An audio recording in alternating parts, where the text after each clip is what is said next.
পৌঁছো, এতে লাইন দিয়েছে এখন।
Famous Universal Studios backline.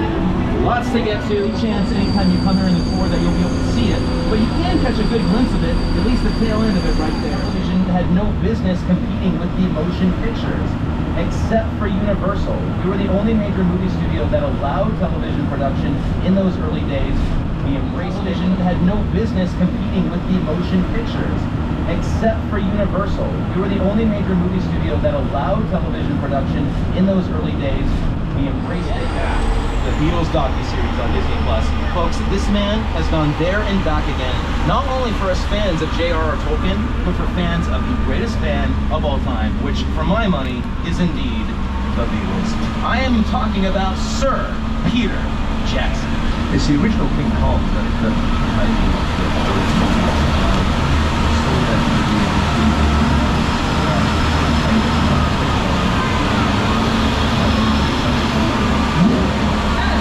I like films that just take you away from your real life and sweep you up in the edge. I can't live with that.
Anytime you see a vehicle on screen, it's what we call in the business a picture car. And here we got some picture cars for you. From American Graffiti, we got John Milner's 1932 Ford Scoop, Magnum PI's Ferrari, Biff's 1946 Ford convertible from Back to the Future, as well as a few selections from the distant future of 2015. That's from Back to the Future Part 2 from 1989. Taking things back to the Stone Age, we got a few from the live-action Flintstones movie. The Ford Anglia from Harry Potter, taking a break from its residency in the Forbidden Forest. We got the 1941 Willys Coupe from Too Fast, Too Furious. A couple from the Jurassic franchise, of course, including the Gyrosphere from Jurassic World. I'll get back to that in a minute. We got a couple from the films of Jordan Peele's The Fry's Electronics Band from Nope, The Crawdaddy Boat from Us, and a few from the first Transformers movie at the very end. Now, the gyrosphere from Jurassic World is missing its glass casing from the movie because they added that in later using CGI or computer-generated imagery. Now, Jurassic World is one of the greatest of all film score composers, frequent collaborator of Steven Spielberg's, who truly spared no expense in crafting a certified banger of a theme for Jurassic Park, which is one of the more significant films of the last 30 years, because the first Jurassic Park was the first time that filmmakers were able to use the then new technology of CGI to fully render realistic, much less extinct characters with the dinosaurs. Speaking of which, folks, I'm sorry, look out on either side of the tram for some featured extras. Never got the memo about filming having lapsed nearly 30 years ago. Now, while many of the dinosaurs in Jurassic Park may have been CGI, the ones spraying water in your faces are real. Now, we did dangle one of the mobile labs, those camouflage bus-looking vehicles you may have seen on the left-hand side of the tram. We dangled one of those off of one of our all-time director of Jurassic Park, and it's Stephen Velasco. We'll get back to him in just a minute, but look, after all that dino action, I could certainly use a break. Como se dice? Una siesta, you might even say. And wouldn't you know, we'll get just that. No, it's not on. It's not on. Here at the tail end of what has been kind of a gloomy Southern California day. But look, we had a lot of rain this last winter, I'm telling you. As we enter summer, I don't think we have anything to worry about as far as further rainfall here in Universal City. I mean, it's a bit cloudy out there, but it's really not that bad, although as I say that, I hear thunder and I'm seeing lightning flashes. And for any viewers that... Ay, Dios mío, qué lástima! Never mind. When the rain washes you, is not a common or recommended practice, because the shifting of the tide and the horizon line makes continuity of shots in the editing process a nightmare, but also the cast and crew were getting seasick left and right. It was a disaster from day one, and yet Jaws has a very happy and extreme when he made Jaws. It was his second major studio picture, and on the first day of filming, the show big fan. Now, speaking of Gaga, we are on the edge of glory as we cross the Rio Grande from Old Mexico and enter the Old West of Six Points, Texas. This isn't only one of the oldest and most historically significant areas of Universal, but all of Hollywood.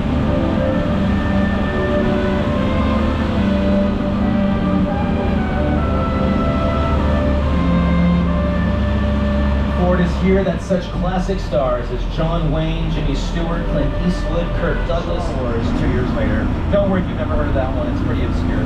Now, speaking of obscurity, folks, we have left the seaside community of Amity Island, and we've now entered the quaint suburbia of Colonial Street. I have no doubt you have seen this neighborhood across several films, television shows, music videos. We're talking recently, there was a commercial for a Volkswagen electric car. It was a tie-in for Ant-Man and the Wasp, Quantumania. It was shot on one of these driveways. Also, Netflix's Never Have I Ever has used it quite extensively, as has the Peacock original series Bel Air. And for any of you fellow millennials out there, this is the neighborhood that Elijah Wood's family lived in Deep Impact, the meteorite heading to destroy Earth movie that wasn't Armageddon, that was released in the late 90s. And this patch of grass right here was used by the band Smash Mouth for the video for All-Star. And speaking of Smash Mouth, somebody was born of the world.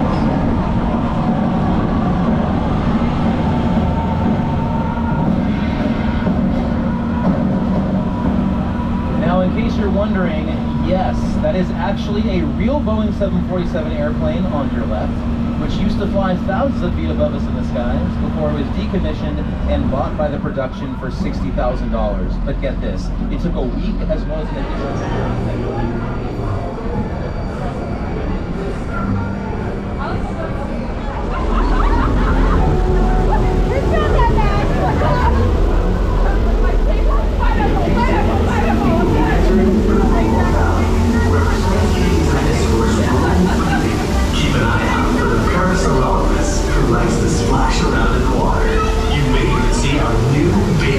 One of the latest additions to our Jurassic World family.